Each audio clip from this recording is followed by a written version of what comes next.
Hi Aries, welcome to Higher Source Tarot for your weekly tarot check for April 19th through April 26th, 2020. So this is for all Aries Sun, Moon, Rising, and Venus.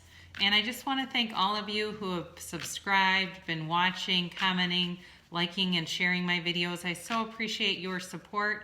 And if you're new to my channel, I'd love to have you as a subscriber. And if you hit the bell, you'll be notified when new videos are posted. And right after this, I am going to, in the next day or two here, post another reading for you for a seasonal tarot check, which will cover the months of May, June, July, and August. So be on the lookout for that shortly. So here we go. This is your weekly tarot check for April 19th through the 26th. What is going on for Aries, Sun, Moon, Rising, and Venus? And you guys that have watched before know that I'll go day by day with this, okay? So we begin here with Sunday, Monday, Tuesday, and then into Wednesday, Thursday, Friday, Saturday, and then back to Sunday here. So I'm definitely sensing some conflict this week for some of you. I mean, it's clearly laid out here. You begin, and I wonder if some of it is people who are struggling are coming towards you wanting more help than you want to give them. I see Capricorn here, Sagittarius, certainly air is very heavily represented. So if you're dealing with a Gemini, Libra, or Aquarius, this certainly could be for you, but there's definitely conflict coming your way. Now, that doesn't mean that your whole week has to be ruined. That's the thing with tarot. It's guidance for you so that you can know, look, I have a spectacle coming. I'm just going to watch the spectacle and move on. I'm not going to engage in this. So for Sunday, you have a really lovely energy with this Ace of Pentacles. This is a huge offer. It is I feel like for you, the money is that's what I feel like this is about. I feel like the money is good for you, and there are others around you that are struggling, and they're trying to latch onto you. And it's not in a way where you're being of service necessarily. It's like you're going to be taken advantage of if you do this, because if the tables were turned, they would not do this for you. Okay, so don't feel bad if this is for you and you know what I'm talking about. I'd say you don't have any reason to feel guilty about turning this person away or people. But for Sunday, you definitely have a very lovely energy. Certainly, like I think I said last week, in the next week or so, people would be getting those stimulus checks that happened. Some people are in a financial place where they're still getting paid and then just got another at least $1,200 or possibly more. So for you, this is all about something new and exciting.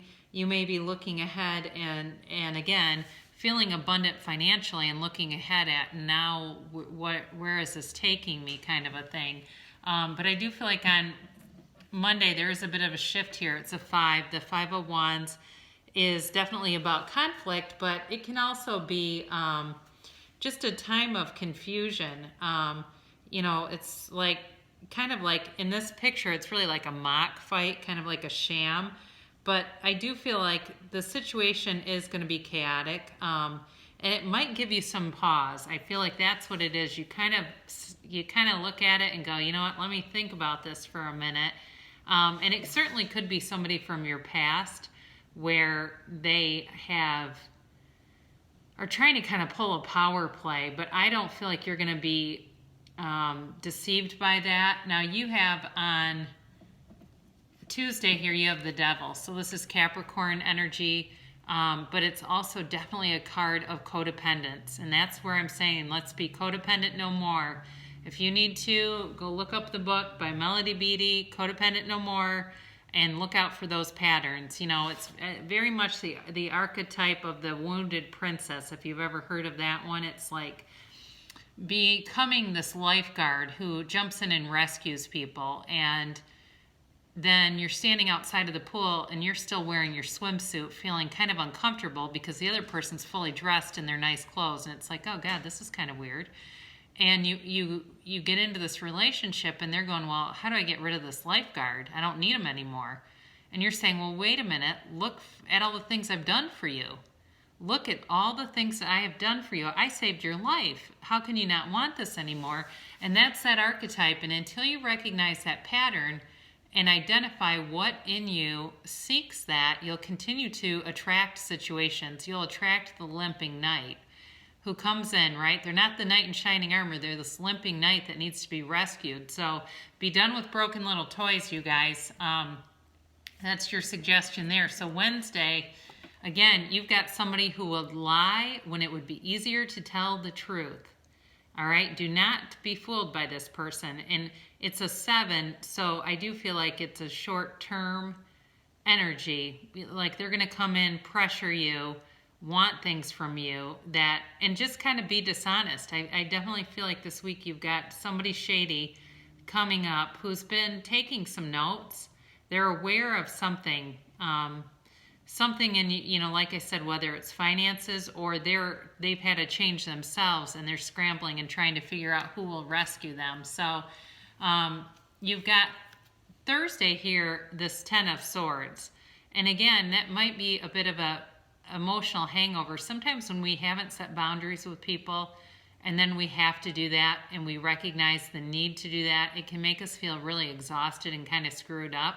But that's the only way to break those patterns, is to do just that, to identify what needs to be done in terms of a boundary, to set it, and then make sure that boundary doesn't move anywhere. But I also feel like this could be the other person feeling like you were kind of a last-ditch effort, or in their mind, they had decided that was the way out, and when it doesn't work, they're going to be feeling devastated, like, I don't know what to do now. They wouldn't bail me out. Now what am I going to do? But for you, you go into Friday, and this is definitely about self-restraint and moderation. So if you have any second inclination to go against your own judgment, stick with what you decided. Have that self-restraint. Don't go back into an old pattern that doesn't serve you. And this is also about self-healing. Another interesting exercise about self-esteem is to sit down and try to write a list of every good thing you've ever done across your entire life. Sit down and try to do that. And then write down the 5 or 6 times you've ever betrayed yourself. And I mean really betrayed yourself. How many of you right now are saying, or we're already saying, write a list of everything I've ever done that was good? What do you mean by that? How am I supposed to do that? And you're already questioning it, right? But how quickly we can identify where we betrayed ourselves, because that is sacred territory. That is an act against our soul and why we're here when we do that. So let yourself off the hook, okay? Move forward. Know that you're being moved forward with this Ace of Pentacles, because as long as you step away from all this chaos, you'll be just fine. I do think you're going to be cutting somebody away from you. They're very immature, and good riddance to them, whoever this is. They're very like pounding their fist on their high chair when they don't get their own way. Very infantile, and you definitely don't need that. So again, I would contain this energy to a week because it's very strong. It's like day after day after day. It all makes sense in the storyline here for whoever this is for.